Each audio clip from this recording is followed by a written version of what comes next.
word.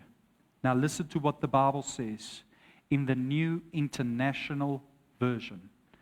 Matthew chapter 27, verse 15. Now it was the governor's custom at the feast to release a prisoner chosen by the crowd. At the time, they had a notorious prisoner called Barabbas. So when the crowd had gathered, Pilate asked them, "Which one do you want me to release to you, Barabbas or Jesus, who is called Christ?" For he knew it was out of envy that they had handed Jesus over to him. While Pilate was sitting on the judge's seat, his wife sent him a message. "Don't have anything to do with that innocent man, for I have suffered a great deal today in a dream because of him." But the chief priests and the elders persuaded the crowd to ask for Barabbas and to have Jesus executed. "Which of the two do you want me to release to you?" asked the governor. "Barabbas," they answered. "What shall I then do with Jesus, who is called Christ?" Pilate asked. They all answered, "Crucify him." "Why? What crime has he committed?" asked Pilate. But they shouted all the louder, "Crucify him." When Pilate saw that he was getting nowhere, but that instead an uproar was starting, he took water and washed his hands in front of the crowd. "I am innocent of this man's blood," he said.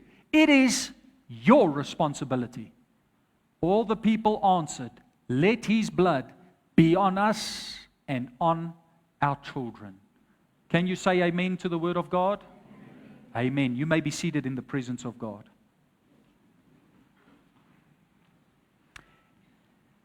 In this passage of Scripture, this is a typical courtroom setting. We see how there is the governor of Rome sitting on the judgment seat. He's on the judge's seat. The Bible says in Matthew chapter 27, verse 19, that Pilate was sitting on the judge's seat. And as he was sitting on the judge's seat, before him was the accused that was standing trial. Those that have come and laid an accusation against the accused is the chief priests and elders, the Jewish council. And now a verdict must be reached in this courtroom setting, and the crowd is the jury. And you and I today are the jury in this story. That's why I entitled this message, Cross-Examined. There's a cross-examination taking place in this passage of Scripture, a debate over innocence and guilt, and what must be done, and the sentence that must be served. Now, if you understand the context to this passage of Scripture, you come to understand that the Pharisees and Jesus had a very contentious relationship with one another. They had a relationship that was not good. Jesus did not get along with the religious folk of his day. He did not get along with those religious scribes, Pharisees and Sadducees. He did not get along with them, and they did not take delight in him. The reason being, and we've got to understand this, is that the Pharisees hated him. The reason why the Pharisees hated Jesus is because he exposed their religious hypocrisy. And not only that, he showed them up on their legalistic traditions. And he went on further, and he started influencing the crowds and the multitudes with his teaching and revelation about a kingdom that he's going to come and establish. And this threatened the Pharisees. You see, a Pharisee in Jesus' day was not just any ordinary priest. They were spiritual giants, so to speak. They were intellectuals. They were people that had influence and affluence. That means they were influential in society. And they had a lot of wealth and credibility. And Jesus comes and he shakes this whole system as he does, and he begins to teach and preach against their man-made doctrines. And they hated him. In fact, the Bible says in Luke chapter 22, verse 2, that at the Passover celebration that week which Jesus would be crucified, they were looking for an opportunity to crucify Jesus. They were looking for an opportunity to get rid of Jesus. They did not like what Jesus was doing. Now think with me, Jesus had no sin. And if he had no sin, that means there was no wrong motive in his heart. There was no sinful way in him. In fact, Jesus says in another portion of the gospel, he says, I only do what I see the Father doing. In other words, I only do what my Father wants me to do. And in complete obedience to God, he upset the church people of his day. Did you know that sometimes obedience to God will cause you to fall out of favor with man? Did you know that sometimes making a stand for God will upset people?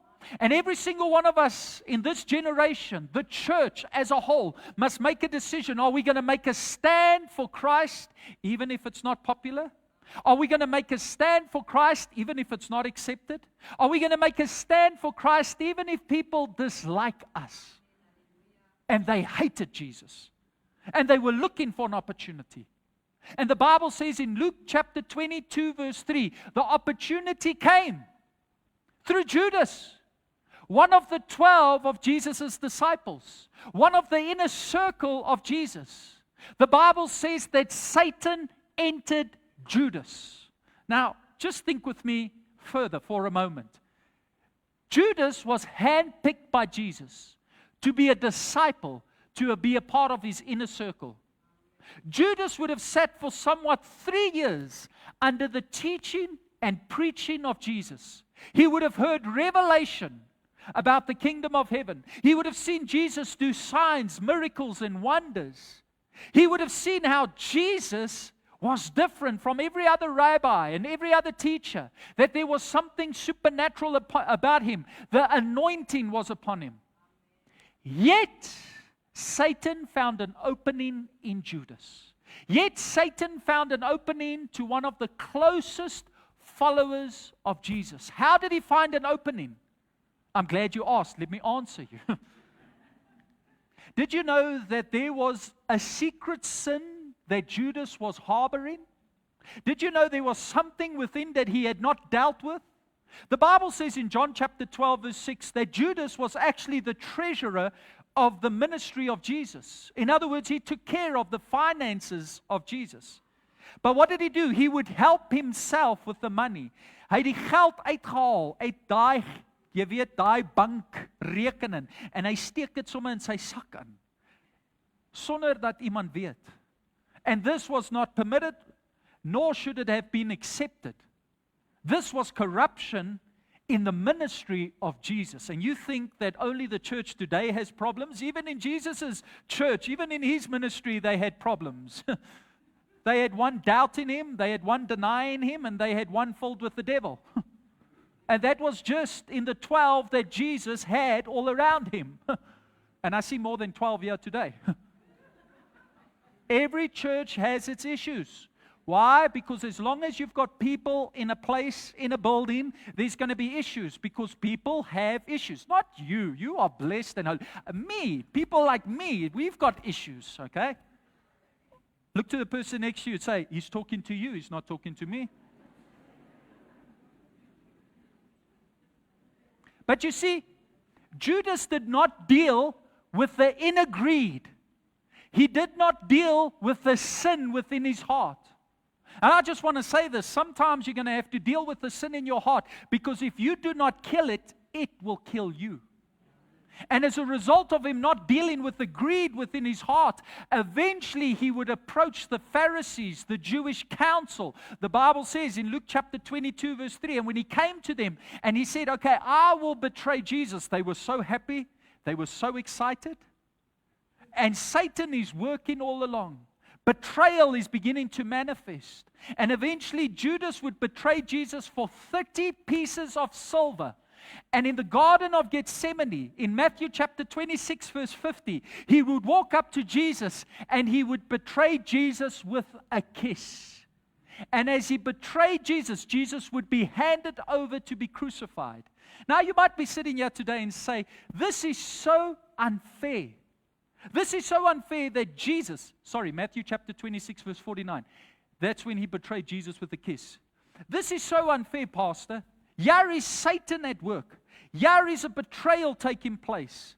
This is injustice in the Scripture. How could God the Father permit this? But you've got to understand something. To a certain degree, all of us face unfairness. To a certain degree, all of us face injustice. I wonder if you've ever been through an unfair situation. I wonder if you've ever faced injustice. I wonder if anything has ever happened to you and you felt as if evil is having the upper hand. It seemed like that, but that wasn't the truth. God the Father was working all along. And what Satan intended for harm, God would switch around and bring forth a blessing.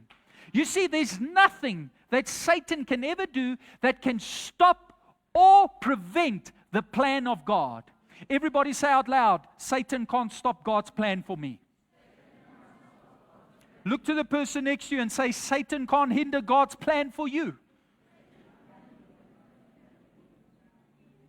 And as you say that, I want to remind you, it's only through your own actions that you can allow Satan to come like Judas. You know, the Bible says something interesting in 1 Corinthians chapter 2, verse 8, that if the forces of darkness, that is Satan, ever knew that crucifying Jesus would bring about what it did, they would have never crucified him. You see, at the cross, God the Father checkmated Satan. He thought he had the upper hand. He thought he checkmated Jesus. And then all of a sudden, there was a switch around, and he realized he had lost. And through the cross, redemption and salvation came for all of mankind. Satan thought he had dealt with the Son of God. He thought he had dealt with the Messiah. Little did he realize that God the Father in heaven used the betrayal, used the working of the powers of darkness for the advantage of the kingdom. And I've come to tell you today, no matter how unfair the situation is, no matter what injustice you are facing, God can turn a situation around in your favor if you can just trust Him. I don't know who's your Judas. And I don't know what your Judas has done to you. And even though your Judas might have betrayed you with a kiss, God will come through for you. Can you say amen? Let it go. Forgive. Set the people free. Walk in peace and allow God to fight your battles for you. So now, Judas betrays Jesus. Jesus is handed over. He stands before the Jewish council, the chief priests and scribes and elders. And as he's standing there, they find him guilty of blasphemy. They send him off to the Roman governor because they are not allowed to execute criminals without permission from Rome. And the Roman governor is symbolic of Caesar himself in Judea. The Roman governor himself must make a decision for any criminal to be executed. Now in Matthew chapter 27 from verse 11 to 14, here is Jesus standing accused before Pilate, the Roman governor. As he stands before Pilate, Pilate asks him a question.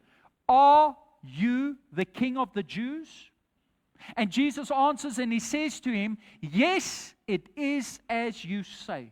In other words, what you have just said is the truth. I am a king.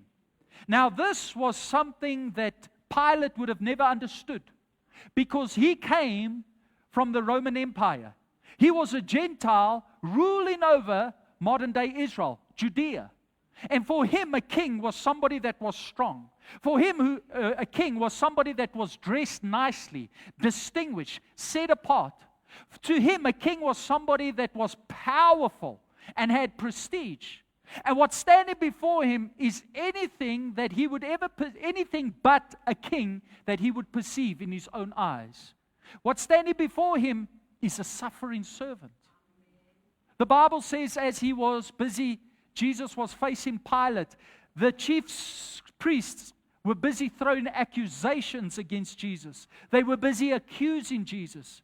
And the Bible says that Jesus stood silent. And even Pilate says, do you not hear what they are saying to you? Do you not hear the accusations they brought against you? But Jesus answered not a word. And Pilate was amazed by this, that Jesus did not answer a word. Two reasons. Number one, It was prophetic fulfillment. Do you know the Bible says in Isaiah 53, verse 7, that Jesus would be like a lamb, quiet before the slaughter? Jesus would come to his crucifixion and not say a word, because even the prophet in the Old Testament prophesied that he would be silent. This is the wisdom of God. Silence while there's accusations and insults. Why? Because you can never ever misquote silence. Sometimes the best thing to do when you are insulted, sometimes the best thing to do when accusations come against you that are false and untrue and unfounded, is just to keep quiet. Sometimes the best thing to do is to do nothing. That's why the Bible says in Exodus chapter 14, verse 14, be still, I will fight for you. And yeah, we see how Jesus is quiet. He's not saying anything. But why this is also the wisdom of God, number 2, is because Jesus was not saying quiet because he was weak. Did you know he could have called legions of angels down from heaven to deliver him at any moment? Did you know that he had the ability to do that? Did you know that he had the power, the authority to do that? Did you know that at any moment he could have been set free from this human oppression, this human affliction, but he chose not to? Why? Because he was not avoiding the cross, and he was not going to argue his way out of this predicament. And as I read this, I thought to myself, why would he not do this? Because he was surrendered.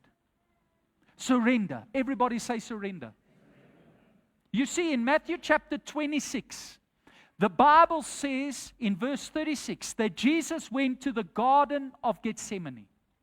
And as he came to the Garden of Gethsemane, there in the garden, with 3 of his disciples, Peter, James, and John, he prayed. And what did he pray? Lord, if it be your will, let this cup of suffering pass from me. But not your will, not my will, let your will be done. He prayed this not once, he prayed this 3 times. Lord, not my will, let your will be done. He knew that there was a cup of suffering laying before him. He knew the cross lay before him. He knew that the Father's rejection was coming. You know, one preacher said once, and I believe that's true, that as Jesus sweat great drops of blood in the Garden of Gethsemane, it was not that he was afraid of bearing that cross. He was going to face it. It was that he saw the Father's rejection, and he wanted to know, can this cup of suffering pass from me? Because he was so in unity with the Father. And as the Father would reject him, so he would accept us. And he said, Lord, if this be your will, let this cup pass from me. But not my will, your will be done. This is not modern Christianity. In modern Christianity, we pray, Lord, Father God, please let your will be done. Bless me, help me, sort out my enemies, and take away all opposition and difficult circumstances so that I can feel like I'm a Christian. But this is not biblical Christianity. Biblical Christianity says, Lord, let your will be done, even if it's inconvenient. Lord, let your will be done, even if it's uncomfortable. And Jesus prayed that prayer, and as he prayed that prayer, he realized in that moment, as he stood up from the ground, and all of a sudden Judas was coming with the temple guards to arrest him, he realized, this is the Father's will. It's not what I wanted. It's not what I asked for, but it's his will. And if it's what the Father wants, I'm surrendered to the Father. And even though he had to face the cross and the crucifixion, he did it in obedience to the Father. He was surrendered to his cross. He was surrendered to the Father's will. You see, when he stood trial, he had lost all fight in the Garden of Gethsemane, so that when he would stand and he was accused and he was insulted, he did no longer fight. He did no longer defend himself. Let me just say this. I've seen this in my own life. If I'm truly surrendered to God, I don't always want the last say. I don't always want to have the last laugh. I don't always want to prove myself right and rectify every situation. I'm surrendered.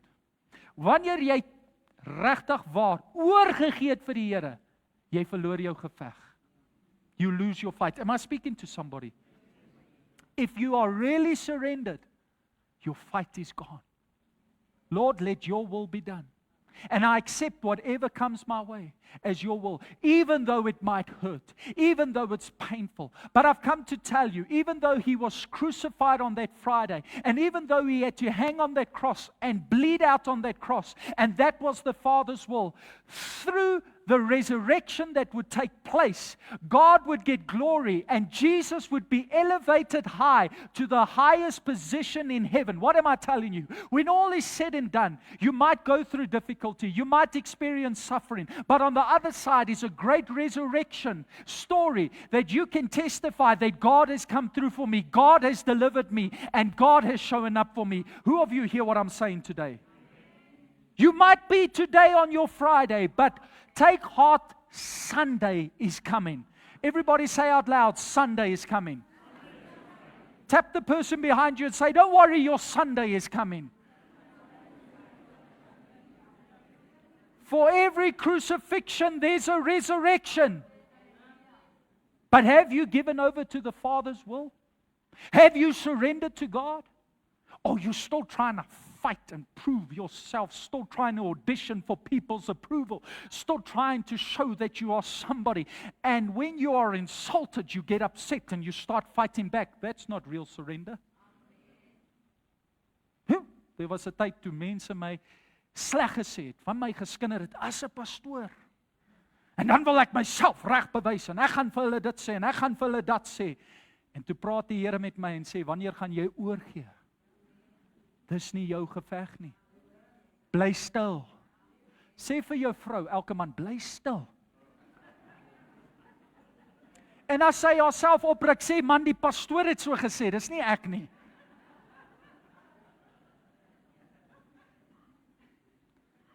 Now the Bible tells us, Matthew chapter 27 verse 15, Pilate realizes he has a predicament. Do you know the Bible says that Pilate realized that it was out of selfish ambition and it was the wrong motives that he perceived in the Jewish priests' hearts that they handed over Jesus to be crucified? He realized that they weren't doing right. He realized that they were wrong. Do you know the Bible says something interesting? The Bible says in Luke chapter 23, verse 15, that he would eventually find Jesus to be innocent. So he realized here is a situation and he must deal with it. And he realized that Jesus didn't deserve death, that he was an innocent man. So he comes up with a plan. As it was the custom at every Passover, he would present a prisoner to be set free by the people. This was to show goodwill to the Jews, that somebody was to be set free, that Rome has got grace and got mercy. So it was the custom to let a prisoner go. And he brought out the worst kind, Barabbas. He brought out Barabbas, this notorious, wicked, and sinful man. This man that was known by all. The Bible says he started an insurrection in the city. And he brought him out and he thought, this is going to be a clear-cut case. There's going to be no contest.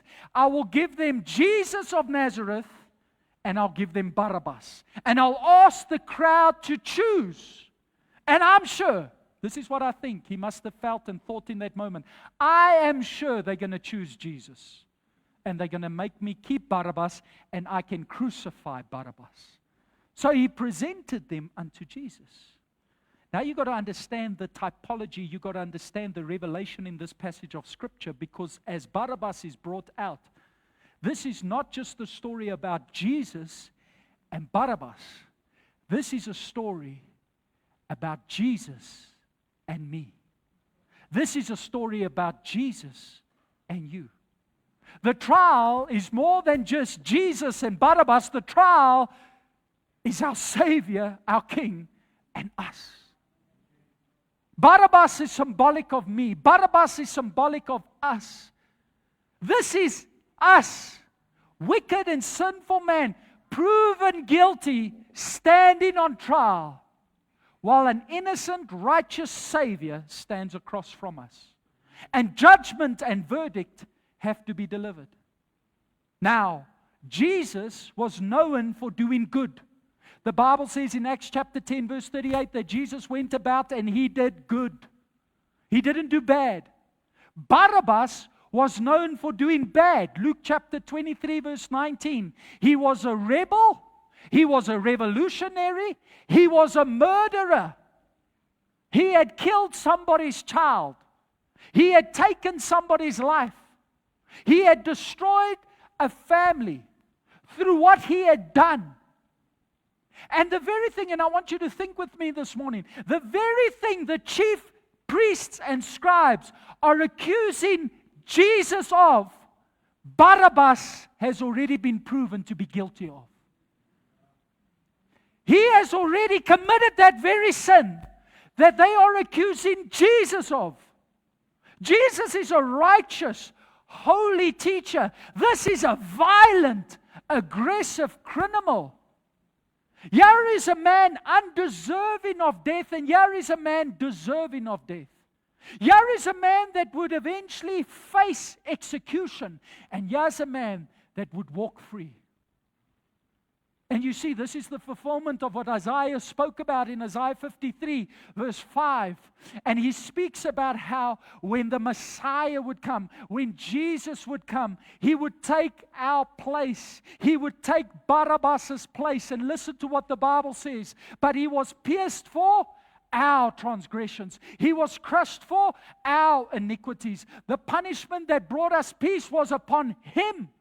And by his wounds we are healed. Verse 6, listen to what the Bible says further. It says this, and we all like sheep have gone astray. Each of us have turned our own way. And the Lord has laid on him the iniquity of us all. Are you all with me? I know you're looking at the children, but look at me. Is julle almal met my? Kyk vir die persoon langs jou en sê, luister wat pastoor sê, hy is amper klaar.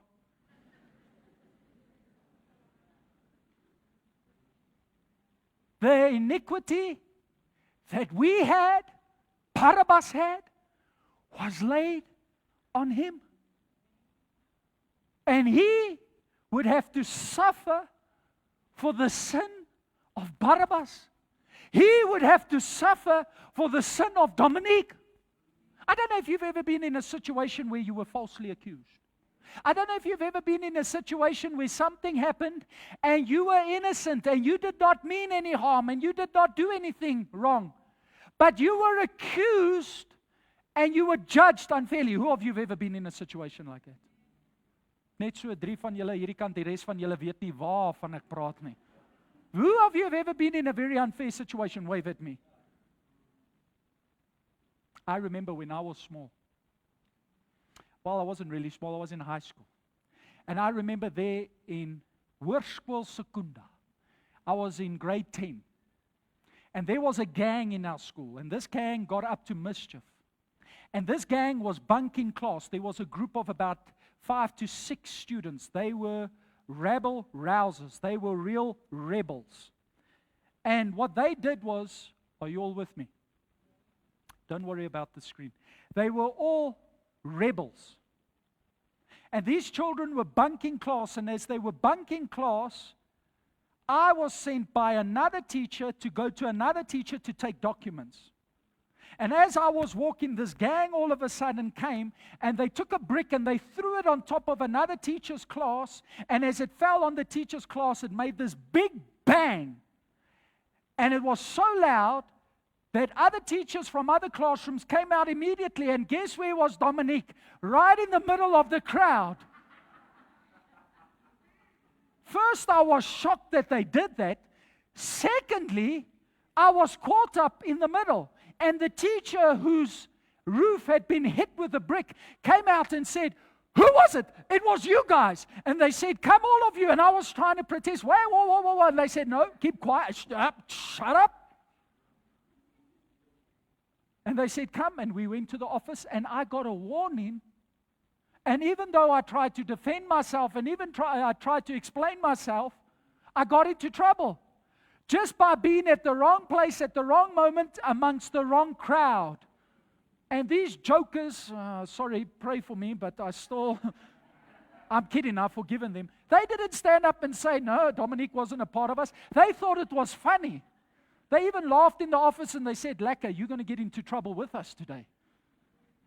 And guess what? When I eventually went back to the previous teacher that sent me away, I got into trouble again. Where have you been walking around? I've been waiting for you all this time. Who of you have ever been in an unfair situation? That's Jesus. Accused for something he never did. Accused falsely for something he never participated in. Accused for my sin. Accused for your sin. The Bible says now a verdict must be reached. And Pilate asked the crowd, the jury, what do you say? Which one am I to release to you? Barabbas, this wicked, violent, aggressive man? Or Jesus, this righteous, peaceful teacher? And the Bible says they cried out, Jesus. Why? The Bible says they were influenced by the chief priest. This is corruption right in the Bible. This is a corrupt trial. Even though Jesus was already proven and perceived as innocent, the guilty is about to walk free because the crowd, the jury, has been persuaded. And as they were persuaded, they cried out, crucify Jesus. Now, this same crowd, a few days earlier in Matthew chapter 25, was shouting something completely different.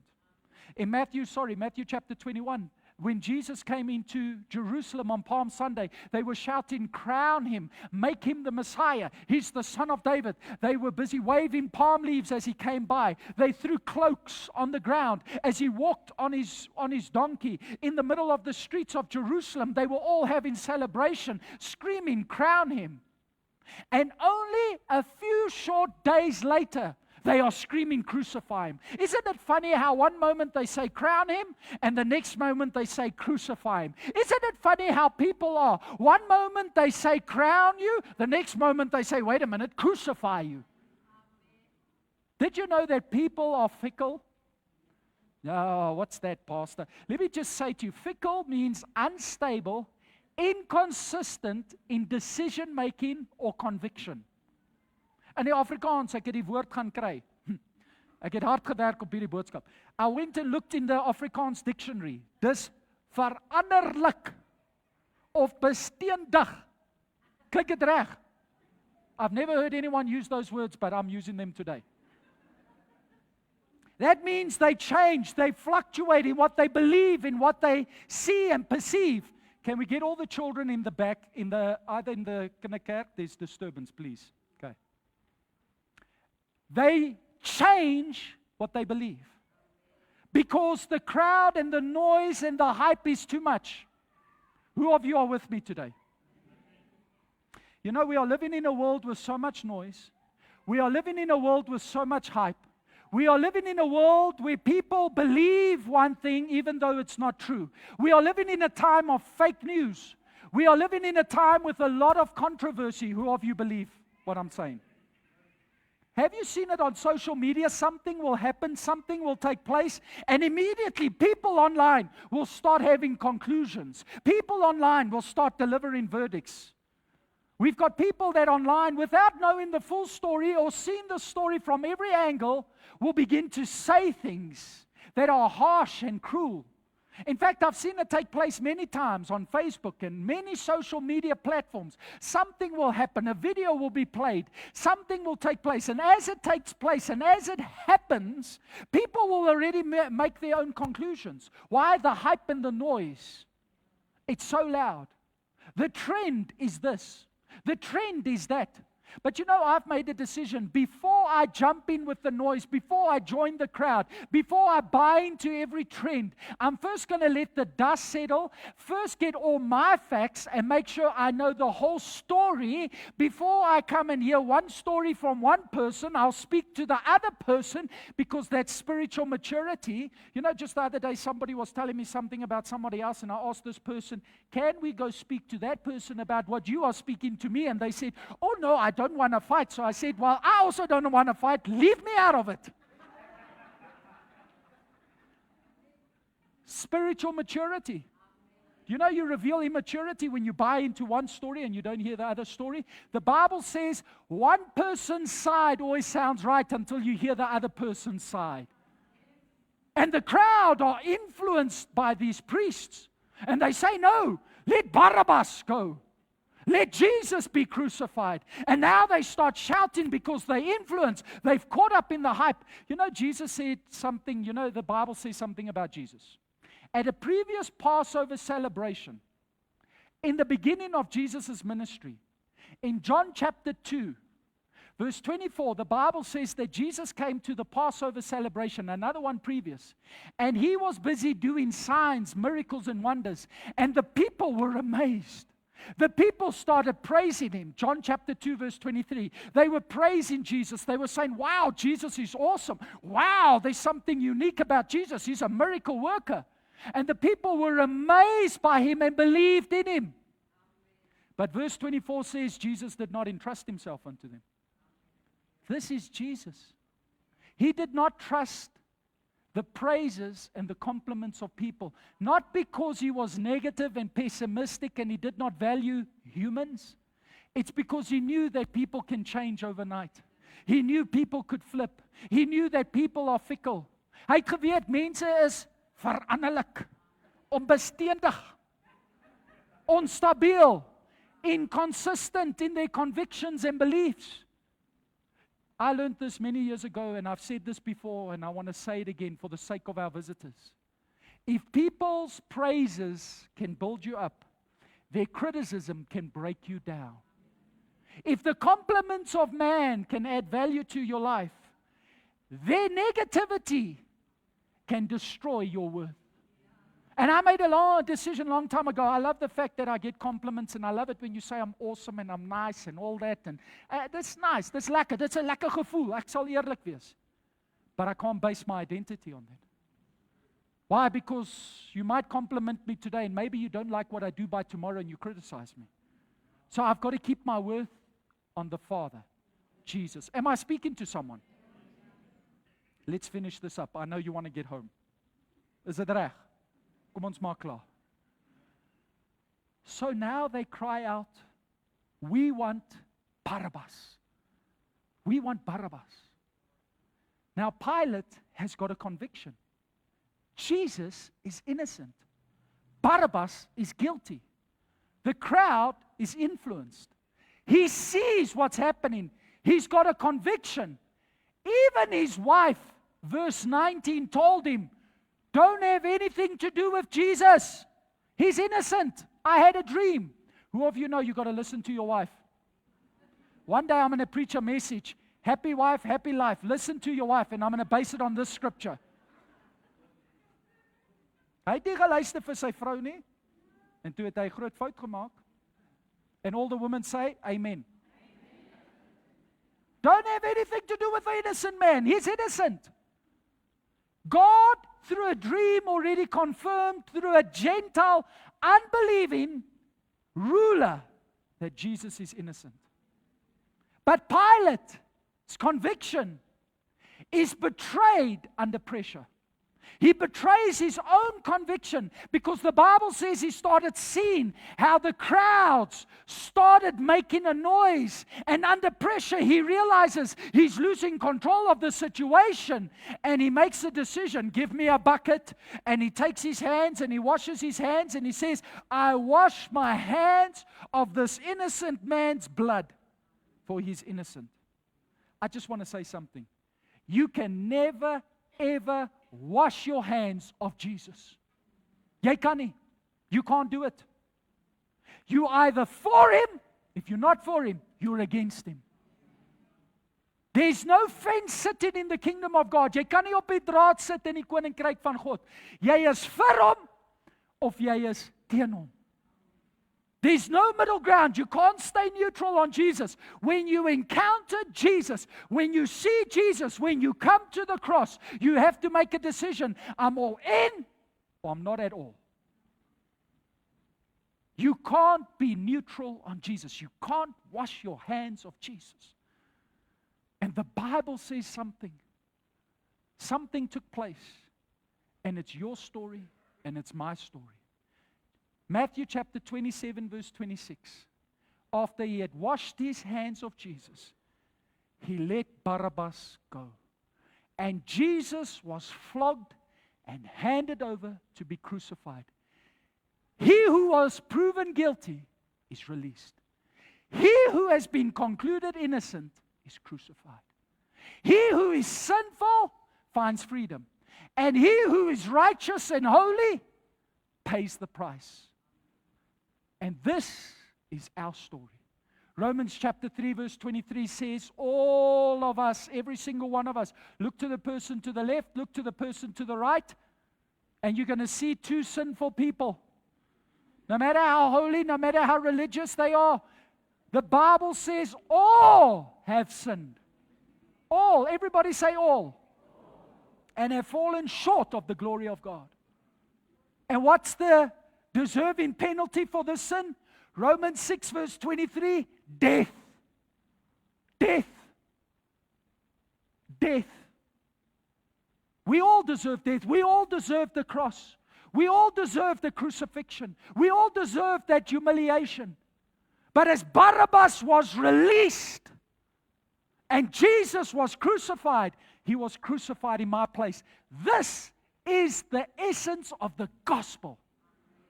That the righteous and the holy walk the path of judgment, while the guilty and the sinful are set free. There's a picture of this in the Old Testament. In Genesis chapter 22, verse 13, we read of how Abraham takes Isaac, his son, his one and only son, the son that he loved, the son that he had so much affection for. God said to him, I want you to offer up your son. And he goes up to a hill on Moriah, which would later on become Jerusalem, and he goes to that hill. And as he goes to that hill, he's about to sacrifice his son. And as he's about to sacrifice his son, and he lays him on the altar and he lifts up a knife to kill his son, an angel out of nowhere appears and says, whoa, stop, do not harm the boy. For now I know you will not withhold your one and only son from me. And it was at that moment, the Bible says, that he lifted up his eyes and he saw a ram caught in the thicket. And the Bible says he went and he took this innocent animal and he sacrificed it in the place of Isaac. And Isaac was set free. And Isaac was spared judgment. And Isaac was spared condemnation. Why? Because innocent blood was shed on his behalf. That's the gospel in the Old Testament. Everything in the Old Testament points to the cross. Everything in the Old Testament points to the unrighteous being saved and the righteous being condemned. I want to leave you with a final thought as we go to the communion table. And I'm going to ask those that are to help me, please come and stand in the line here. Pastor Yolanda, Gert, Ben en Marlene, sal julle asseblief kom. We're going to the communion table on this Crucifixion Friday. And as we break bread and we drink from the cup, I want to ask you a question, every single one of you, those that are listening online and those that are here in the church today. Ek wil elkeen van julle die vraag vra wat Pontius Pilatus gevra het. I want to ask you the question that Pontius Pilate asked in Matthew chapter 27 verse 22. And what did he ask? What must I do with Jesus? What will you do with Jesus? What is going to be the conclusion of this whole weekend? Are you just coming to church, or are you going to crown him as king? The crowds chose to crucify him as a criminal. The crowds chose to reject him. In fact, they said that we don't have any other king. Caesar is our king. And if you know the history, later on, the Romans overwhelmed Jerusalem and destroyed Jerusalem. Why? Because they rejected their own king to take a heathen, wicked king. What are you going to do with Jesus? Wat gaan jy maak met die Here Jesus? Barabbas, you've been set free. Dominic, you've been set free. But what are you going to do with Jesus after this weekend? Is it just going to be a name? Is it just going to be a prayer that you prayed and you say you've given your heart to Him? Or is it going to be a lifestyle and you're going to live in the freedom that He gave unto you? Are you going to live in that freedom and liberty that He sacrificed for you? What are you going to do with Jesus? We can stop the live recording.